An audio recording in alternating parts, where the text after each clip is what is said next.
오늘 우리에게 주신 하나님 말씀은 요엘서 3장 11절에서 13절입니다. 구약성경 요엘 3장 11절에서 13절 1273페이지입니다. 같이 읽겠습니다. 시작. 사면의 민족들아, 너희는 속히 와서 모일지어다. 여호와여, 주의 용사들로 그리로 내려오게 하옵소서. 민족들은 일어나서 여호사밧 골짜기로 올라올지어다. 내가 거기에 앉아서 사면의 민족들을 다 심판하리로다. 너희는 낫을 쓰라. 곡식이 익었도다. 와서 밟을지어다. 포도주 틀이 가득히 차고 포도주 독이 넘치니 그들의 악이 크미로다. 아멘. 오늘 새벽에 예배하신 하나님의 은혜가 우리 성도님들께 함께 하시기를 예수님의 이름으로 축복합니다. 아멘. 자, 오늘 요엘 마지막 3장입니다. 요엘서를 마무리하면서 요엘서 전체에 있는 큰 예언 두 가지를 다루도록 하겠습니다. 첫째는 이전에 없었던 풍성한 은혜를 부어주실 것에 대한 예언이고, 두 번째는 인류의 마지막 전쟁에 대한 예언입니다.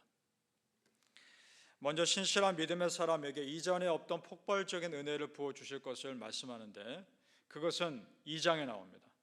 여기서 2장을 보시죠. 2장 마지막 부분에 28절에서 29절입니다. 바로 앞장이죠. 요엘서 2장 28절에서 29절 같이 읽어보겠습니다. 시작. 그 후에 내가 내 영을 만민에게 부어주리니 너희 자녀들이 장래일을 말할 것이며 너희 늙은이는 꿈을 꾸며 너희 젊은이는 이상을 볼 것이며 그때 내가 또 내 영을 남종과 여종에게 부어줄 것이며. 아멘. 하나님의 영, 성령님께서 폭발적인 사역을 하실 것을 말씀합니다. 자, 보죠. 장래일 예언입니다. 예언을 말할 것이며 꿈을 꾸며 이상, 환상입니다. 환상을 볼 것이며 하나님의 영을 부어줄 것이다 라고 말합니다. 자, 이것이 1차적으로는 신약시대 오순절 성령 강림 사건 때 이미 성취되었습니다. 그리고 또한 마지막 때에 남녀노소 상관없이 구분 없이 하나님께서 구원하시고자 하는 모든 사람에게 이런 은혜를 부어주실 것을 말씀합니다. 마치 지금 하늘 문을 열고 다 쏟아 부어주신 것과 같습니다. 왜 그러실까요? 30절의 힌트입니다. 요엘서 2장 30절 같이 읽어보겠습니다. 시작. 내가 이적을 하늘과 땅에 베풀리니 곧 피와 불과 연기기둥이라. 피와 불과 연기기둥이라. 그러면 여기서 말하는 이적은 마지막 심판을 말하는 겁니다. 그러니까 성도님들, 이 땅을 심판하시기 전에 하나님께서는 그 당신의 사랑하는 백성들이 끝까지 믿음 지킬 수 있도록 감당할 힘을 주시는 겁니다. 믿으십니까? 우리 하나님 감당할 힘 주신 하나님이십니다. 그리고 환난이 있는 것만 아니라 그것을 감당할 은혜도 있는 겁니다. 믿으시길 축복합니다. 그 다음 마지막 날에 있을 인류 최후의 전쟁, 마지막 전쟁에 대한 예언입니다. 요한계시록에는 인류 최후의 전쟁이 아마겟돈에서 일어날 것이라 말씀합니다. 그래서 아마겟돈 전쟁이라고도 합니다. 그런데 그 장소가 어디인지는 정확히 모릅니다.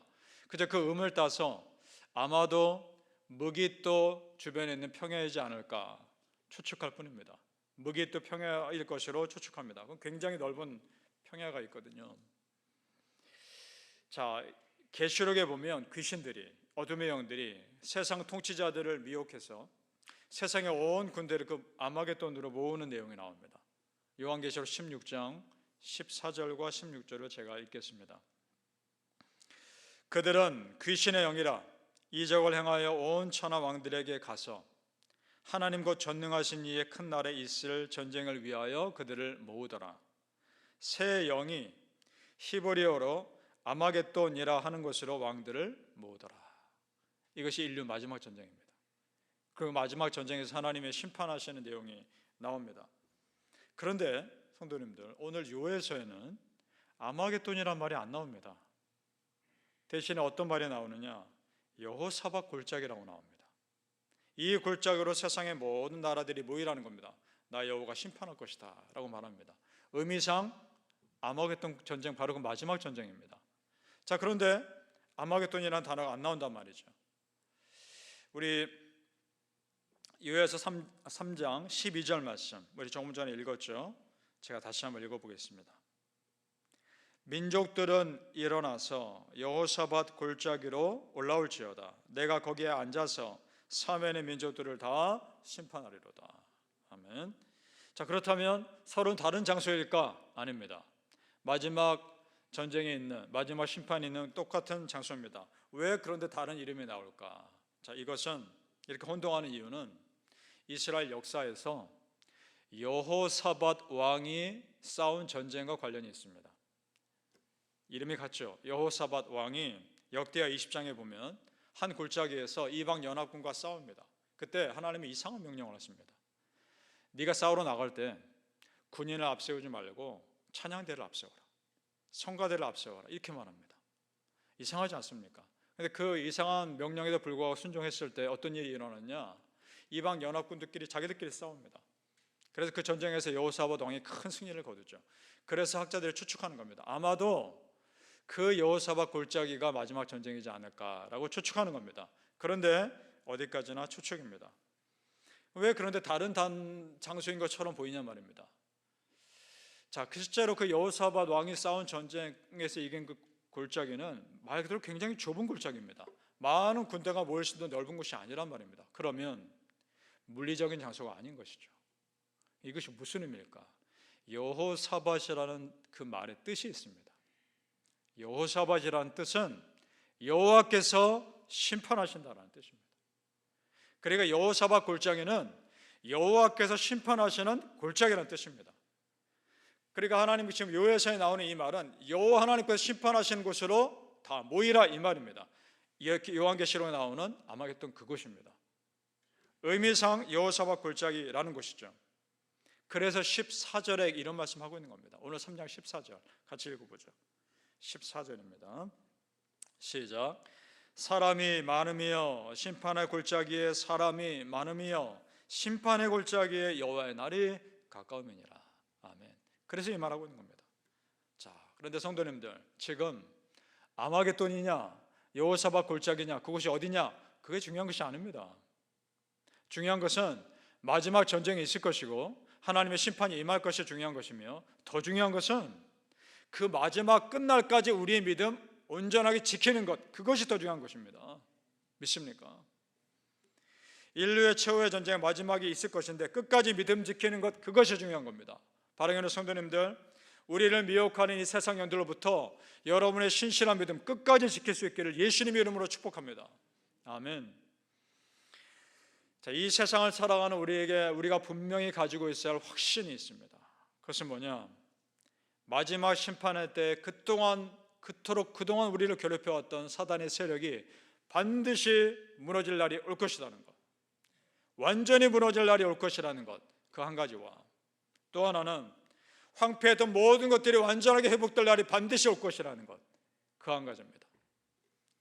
그런 회복을 우리 믿는 자들은 저 영원한 천국에서 누릴 것입니다. 그날이 올 겁니다. 그걸 미리 보여주는 구절이 18절입니다. 같이 읽겠습니다. 요엘서 3장 18절 말씀 시작.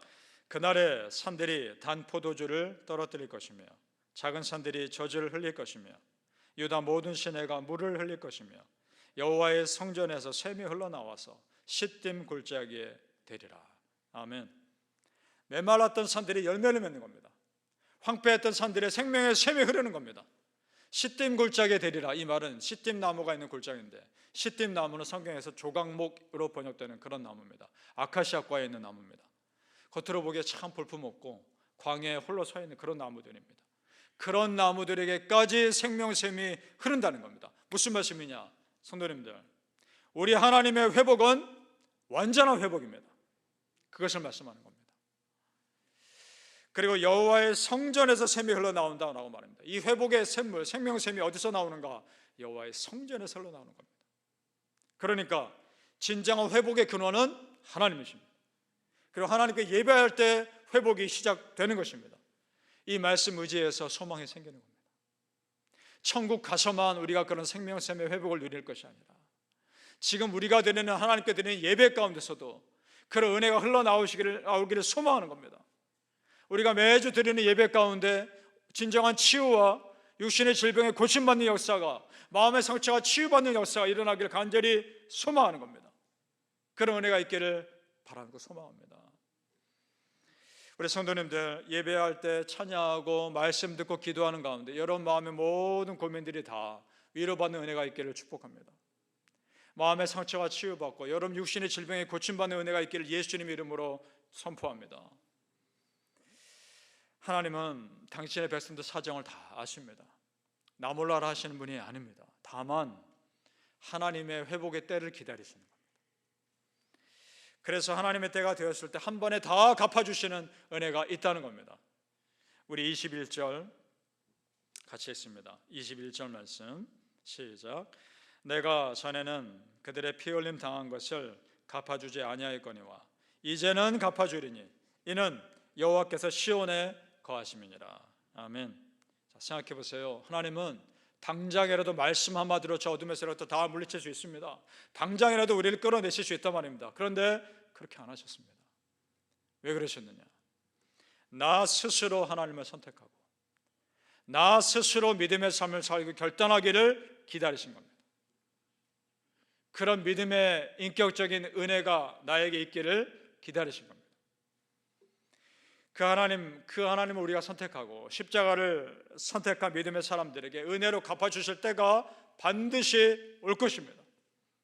사랑하는 성도님들, 내 사정 다 하신 하나님께서 친히 갚아줄 것을 믿으시고 그 치유와 회복의 은혜를 간절히 사모하시기를 예수님 이름으로 축복합니다. 아멘. 기도하겠습니다.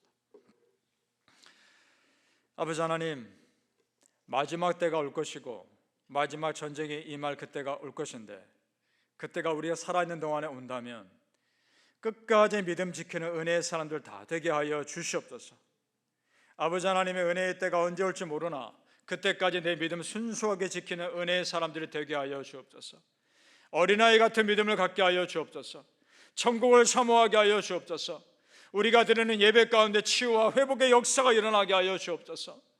예배 드리는 가운데 생명샘의 하나님의 은혜의 생명샘 물이 내 삶에 내 영에 흐르게 하여 주옵소서. 세상에 줄 수 없는 평안으로 채우시며 세상에 줄 수 없는 은혜가 우리 성도님들의 마음에 촉촉히 적시는 은혜가 있게 하여 주시옵소서. 감사하며 예수님의 이름으로 기도합나이다. 아멘.